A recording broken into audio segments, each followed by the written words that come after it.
The march to Macon continues on as now we're in the quarterfinals in the state of Georgia. We've got games on Tuesday and Wednesday night this week as we look closer and closer to the Final Four. And Josh Tech, editor of our Georgia coverage on hoopscene.com. First of all, how you feeling? You doing all right?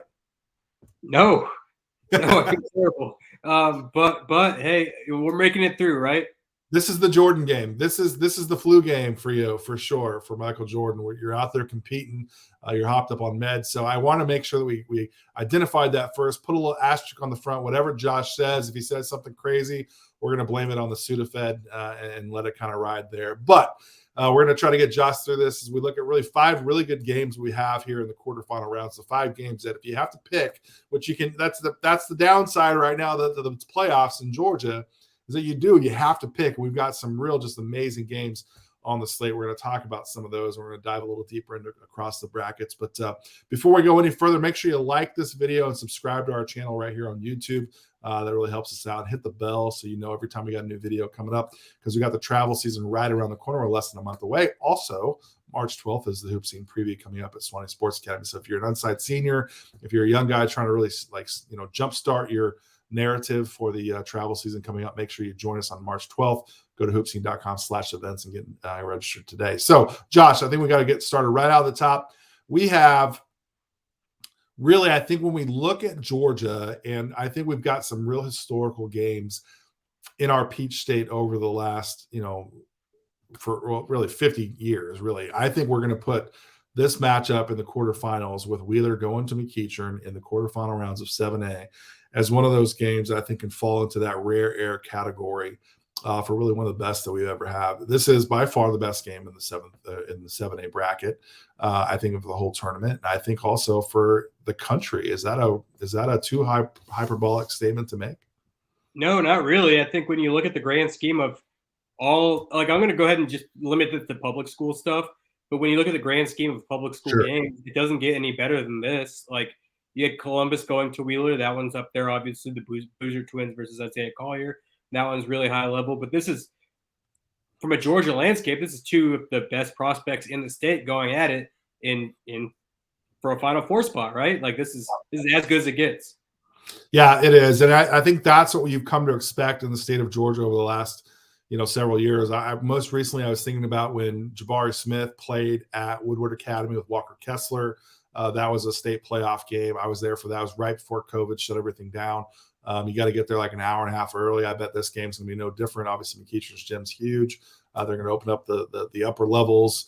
McEachern's had some great crowds over the years when Sharif was there, and Coro and all those guys. I mean, no doubt about that. But I think when we look back, on the course of time, to have a guy like Isaiah Collier, which we've talked about ad nauseum here on our show, our number 1 guy in the country, Ace Bailey, who's potential to be a number 1 guy in the 2024 class, who's headed to Rutgers. This is as good as it gets. This is as good as it gets. And I hope the nation is paying attention and has a chance to watch online too. So, God willing, you're going to be there, right? Yeah, if everything clears up, I mean, for the most part, I feel okay. But yeah, it's 2 days away, so I'm just going to be sitting here, not moving very much, not leaving bed, besides for recording this podcast. And then hopefully I'll get better by then. Well, let's talk about the game for a second, okay?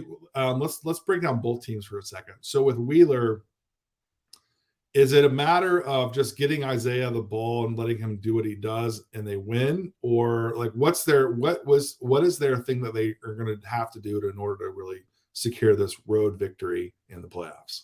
Well, I think they need someone other than Isaiah to really step up, and we've seen multiple guys kind of be able to do that, right? The other day, Ricky McKenzie was a guy that did that.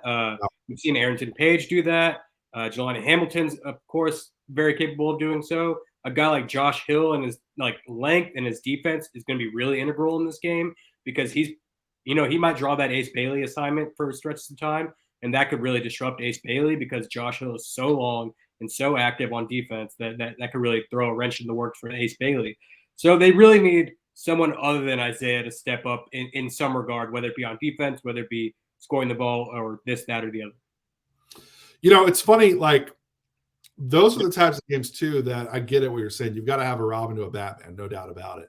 But I also feel like these are when Batman needs to be Batman, he's Batman. And Isaiah Collier is one of those guys. I think the bigger the stage, the bigger the game, and certainly this is the biggest one of his young career. And they're well, also he always does that, so that's why I'm saying like, sure. like he's gonna get his. He's gonna be the guy that takes control. He's gonna be the guy that says, "F this, I'm gonna take over this game." But he needs, like we said, he needs someone else to kind of jump in with, if Isaiah gets 20 points, we need someone else with like 15 points, whatever, something like that, Let's flip the script a little bit and look over to Wheeler then. I'm sorry, McEachern.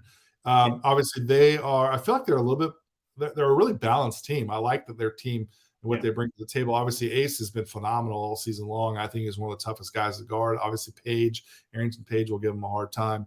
USC bound guy going against Rutgers guy. But you got your Michael Davis, you got your Lonnie Hamilton. Like, what will McEachern have to do to secure the win? Well, you're gonna have to have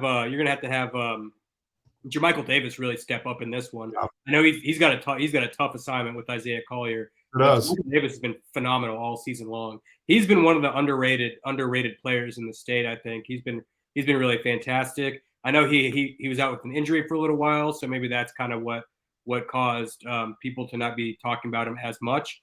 But since returning from injury, he's been nothing short of phenomenal for them. And you have a guy like Moses Hips who's going to be able to hit shots from the outside. Oh, yeah. And that's going to be integral for this. If Moses Hips is hitting shots and you have Ace Bailey doing his thing, you have Jermichael Davis doing his thing, that's going to be a tough team to beat. Can I put you on the spot? Yep. Who's winning it?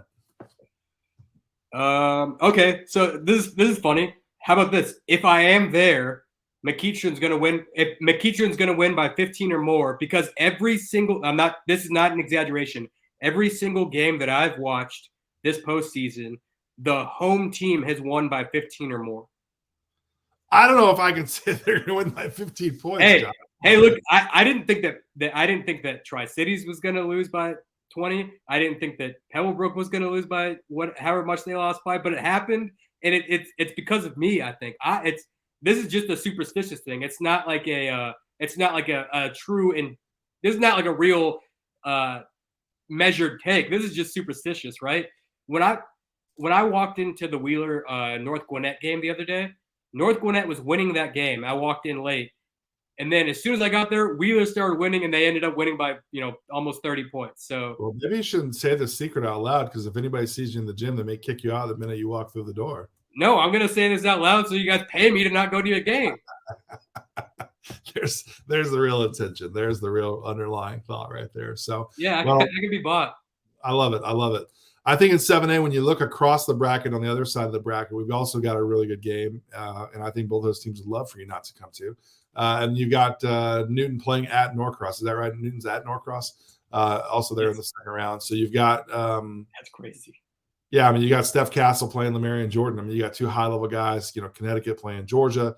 And really, Norcross won it last year. And I think the Norcross program that we know now is always going to be a team that's a 20 to 25 win team every single season. That's just kind of the program. That's what you come to expect. However, even last year's team, it's a little understated comparative to other Norcross teams that we've seen, where maybe there's not like a McDonald's All-American level guy on their team. Newton's got that guy, but I think that might be the beauty of what we've seen with Norcross over the last, 5 or 6 years, where it's a very good defensive group across the board, starting five. You got some real high-level competitors. But, man, you look at Newton, they got so many athletes. And again, I know I watched a couple of Newton games online the other day. I still think MJ Whitlock is the guy that is still the most under-recruited guy that there is in the Peach State. And, man, that dude – these are the types of games where I feel like a guy like MJ Whitlock can be the guy that puts the dagger in your heart and pushes it all the way through the back. I mean, he did it the other day with 26 points against Pebblebrook. He was phenomenal. The guy can really shoot the ball. He's a sneaky, athletic kind of guy. So, yeah, you're right about that. What's your analysis of this game? What does Newton have to do to get a big, really good, important road win at Norcross? Honestly, I think they just have to keep the momentum going. Stephon Castle and MJ Whitlock have been playing really well. And then Ja'Kai Newton is slowly integrating back into the roster after being sidelined for a very long time with after getting what's the knee thing, MCL, ACL, after getting some kind of surgery like that. He's been sidelined for a long time, but he's slowly starting to get more comfortable and all of that. So I think just Newton's just got to stay the course.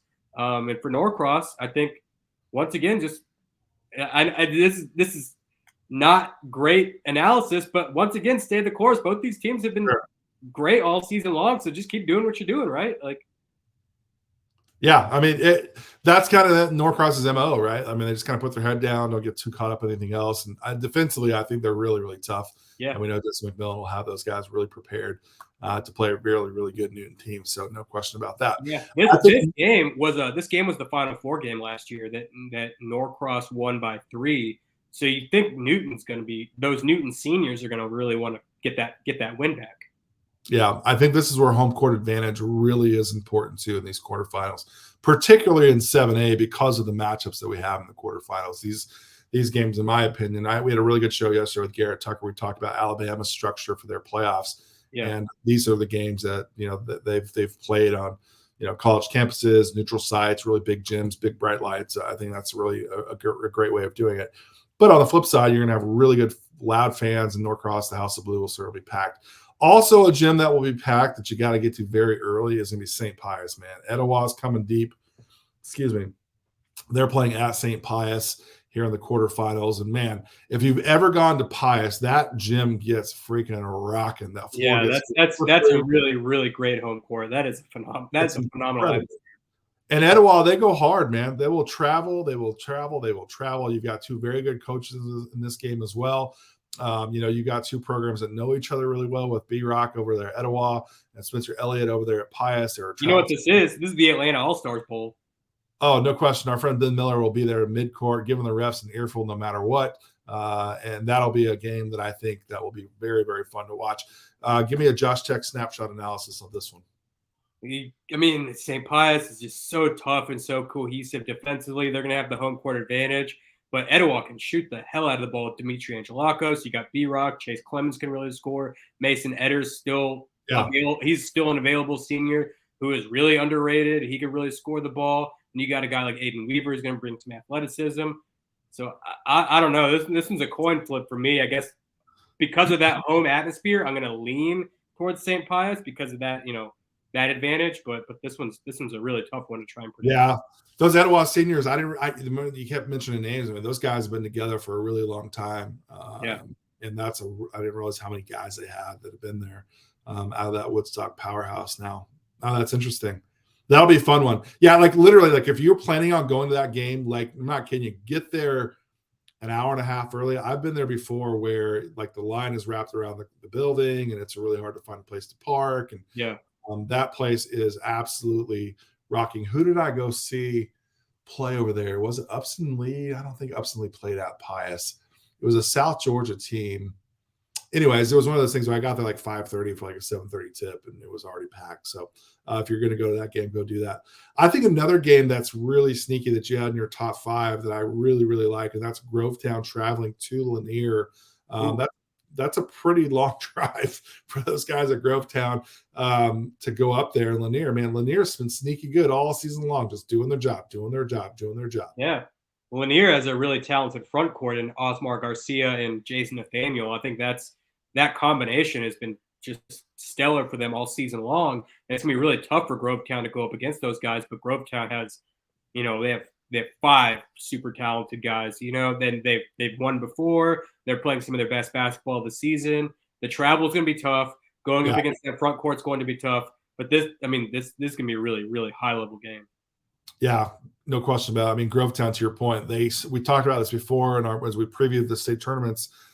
They front loaded their schedule, which is absolute heavyweight after heavyweight after heavyweight, to prepare themselves for this type of game at a place like Lanier, which is right up the road from us at Swanee Sports Academy.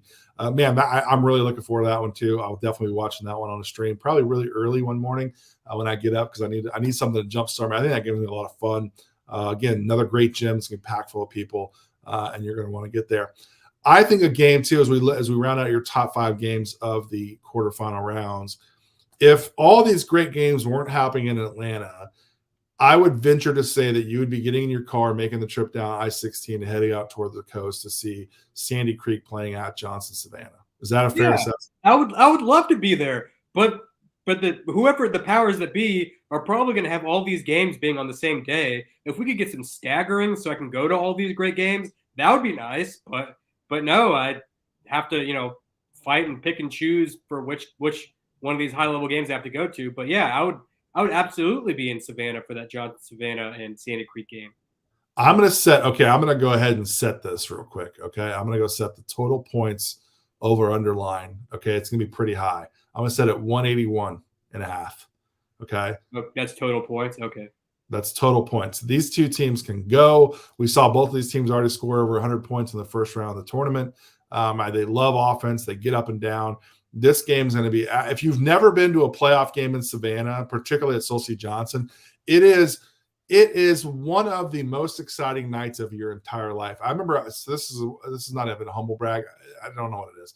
I have a friend of mine who he works in aerospace, and so he has all these planes. He's a pilot. And so this is when Wendell Carter was playing, and they played at Armstrong Atlantic, and there was a number of guys. He's like, hey, let's go watch some good high school ball. Let's go to Savannah. So we got in his little plane. We took off. We flew to Savannah. It was awesome. Yeah, it was amazing. And we just spent the week. We took our spouses with us. We spent the week down in Savannah. It was so much fun. But I have to tell, because I'm already like in my mind committed to it. We took out from a little private strip up in Canton. This is actually sad. I shouldn't laugh. There was a fatal plane crash the day before. Josh, literally the plane was off the runway and bent like this. As we took off, there was a plane with a deceased pilot inside of it on the runway as we were taking off. It was really eerie. It was really, really eerie. I would have been like, nope. Well, I did feel that way. But it was pretty cool that we did fly down there and watch the game. I don't know why I told that story. I really went off the rails rather. Maybe I'm on the Sudafed. I don't know. But getting back to the game, is you got Savannah, Solcy Johnson playing with Sandy Creek. And again, this game should be fast. It should be furious. It should be tons of fun. Home court advantage here going to be big, I would imagine. I mean, that's going to go. I'm going to lean towards the Adams Smashers, not because they have the coolest name in high school basketball, but because of the home court advantage. Sandy Creek has a long way, but and they're really talented. But I'm just going to go with the home court advantage in this one.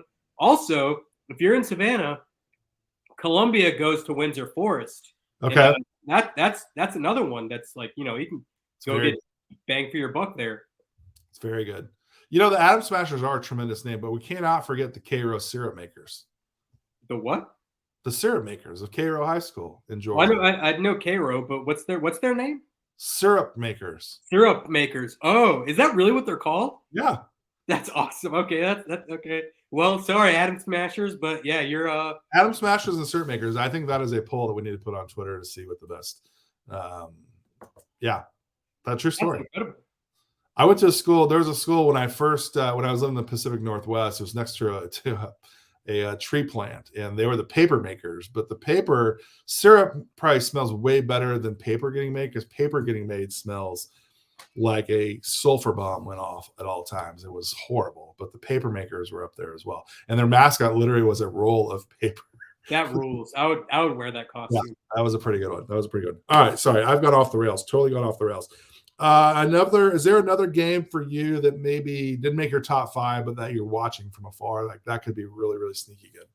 Yo, if you're a really deep cut kind of head in Georgia, you're gonna want to look at A Division II for Wilkinson County at Portal. That is a really, really sneaky good game. How many people do you think can fit in Portal's gym? That's the question. I don't know. I've never been there, so I couldn't answer that. That's a shut the city down kind of game for sure. Wilkinson County, no doubt about it. One of the historical powerhouses there is. We've got a lot to talk about, a lot to see. We'll be watching quite a bit. I think 5A is something we want to mention real fast. We talked about, I don't want to say imbalance, because that's not being necessarily fair to other teams in the brackets. They're just kind of playing the brackets that's been given to them. But I think when you look at 5A, it balances out really, really well, because I still think the teams that are the perceived powers are all in their own quadrants still competing. You've got Kell, you've got Eagles Landing, you've got Hiram, you've got a number that are going to be on the. We got a surprise guest on the show. Oh, who we got? Come bursting in. He just came bursting in. So I was going to try to get his analysis. Sometimes it might be better than me and you. Yeah, oh, well, I believe that. Yeah, it could be, could be. But anyways, with 5A, her analysis is better than mine. So what's that? I said I have to go get my dog. Her analysis is better than mine. I think so. He probably heard my weird story about the flight crash. Yeah. This show's already gone off. Get you off this camera. Yeah, who gives a crap? This guy's losing his mind. So, anyways, well, this is an interesting show. Probably one for the ages, maybe. I don't know. But nevertheless, it's going to be tons of fun to watch Tuesday and Wednesday night in the state of Georgia. Josh, make sure you keep Josh on follow. Josh, remind everybody what your Twitter handle is. _ Josh Tech. That is _ JOSHTEC. And then, of course, obviously follow at Hoopsing GA.